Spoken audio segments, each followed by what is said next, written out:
but I didn't really realize how to do it. So I went out and I found a church, and I love them all very much, and they're not here, but if you meet them, they're awesome people. But then I found this community, but it was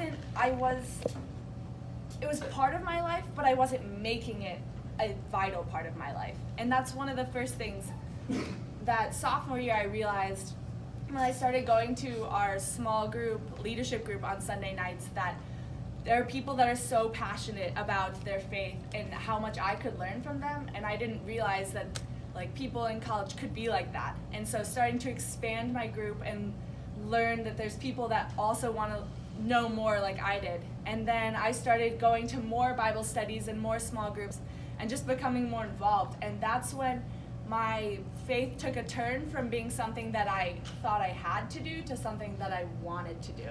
And I became had this hunger for wanting to learn more and be with these people who we could be completely different, but our faith is our similarity. And that was really important to me, and I've learned a lot through that.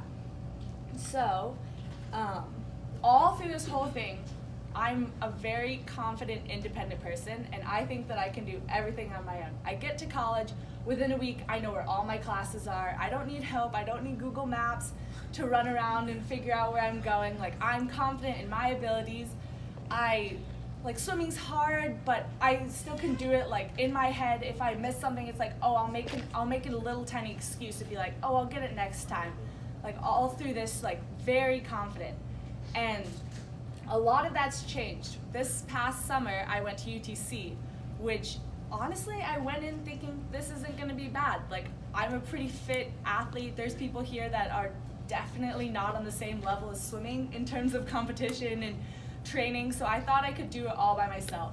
And one of the things I learned that week is I could be in the best shape of my life, but without God and His power, there was no way I would have survived.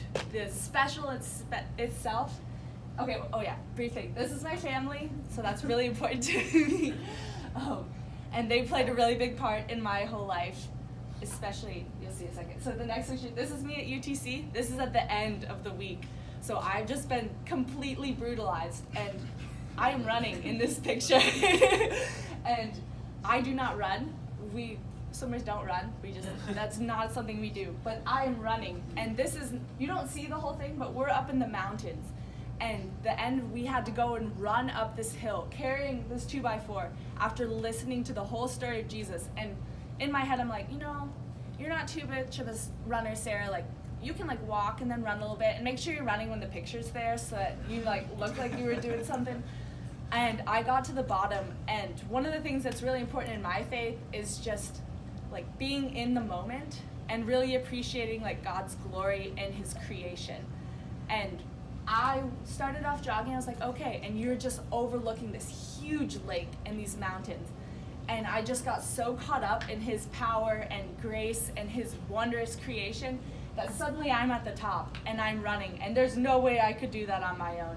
So that was one of the coolest things. Another thing is this Bible verse. So Christ Jesus our Lord, in whom we have boldness and access with confidence through our faith in Him. And someone introduced this to me at UTC, and instead of just being a confident person, you have Godfidence. So not only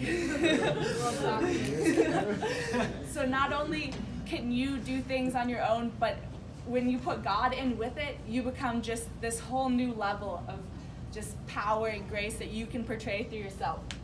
And after UTC, I was on this spiritual high. It was the coolest thing. I knew how to apply my faith to my sport. I could interact with my teammates and just felt so confident in all of this area.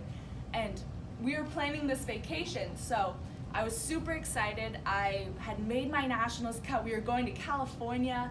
My whole family was gonna get to come and see me swim, and then we were gonna road trip back, road trip of a lifetime. I love national parks. We were just gonna go visit them all. I was so excited, and in all of this, just confident in my ability to create this perfect trip. And so all of that said, we went and left for Kansas City. We were gonna go fly out with the team, and I got the call that morning from my dad that no one wants to get. And when you pick up the phone and something's wrong before anyone even says something? was that moment. So in the car with 3 of my teammates packed into the smallest car possible, I learned that my mom was in a medically induced coma after being airlifted out of Grand Canyon National Park. I'm the person that loves nature, and this is what just happened. So, long story short, you have salt levels in your body, and they're supposed to be at like 145. Hyponatremia, when you like sweat out your salt, starts at 135. My mom's was 117. That's like as low as you can go. We later learned that when it's that low, like there's no guaranteed outcomes. So, big change of plans. I was on the way to California, canceled all those flights, flew to Scottsdale to go be with her. Honestly, probably the scariest 8-ish hours of my life, traveling alone, not knowing the outcome of anything. And the first thought that I had was I prayed to God and said, God, you can't take away my mom because she's the most powerful woman in my life. And it was terrifying to know that I could lose her. But the first thing I did was reach out to all my Bible studies. I didn't even think about it. I reached out to all of my Bible studies, all of my UTC group, and just created this power of prayer. And we got to the hospital. Brief thing. So the weirdest thing was traveling in an airport all alone, and it completely changed how I thought about travel. It's like we all travel for like our meets and vacations, and here I was alone, a college girl crying in a terminal because my mom, I don't know what's happening to my mom, and not a single person said anything. Like, where is all this love and joy that everyone has and is always willing to share, and not a single person would say hi to me because as I sat there crying all alone. And then we got there, and so I'm one of those people that like Googles every little tiny thing. Like, if you hurt your toe, you're like, oh my gosh, it's broken forever, we're amputating it, like, it's gone, there's no hope. So, of course, Google was a really bad resource to go to when something like this happens. So I come in expecting the absolute worst and get there, and within probably an hour, I had this sense of feeling that everything was gonna be okay. And for me, that's like a super emotional, like in my head turmoil thing. God told me like in that moment everything was gonna be okay. Yeah, it was still scary to sit there and watch my mom lying in a coma and having to watch her wake up through that whole process. But something in my head said, Sarah, you're still strong. I'm gonna take care of her. And the next morning, my youth pastor actually called me, and a couple weeks later she said, Sarah, you never told me how scary that moment was. And I said, but in that moment, I knew everything was fine. So I wasn't scared anymore. And I had learned through all that fear to be confident and to know that he was gonna take care of my mom, and we had everyone praying for her, and she was gonna be okay.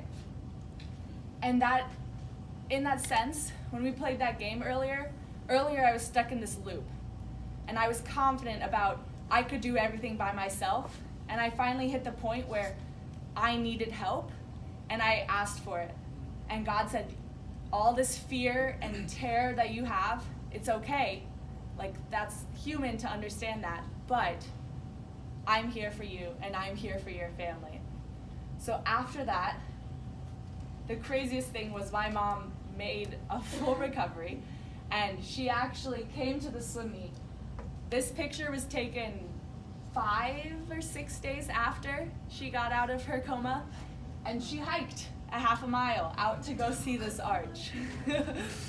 Her dream was to see Arches National Park.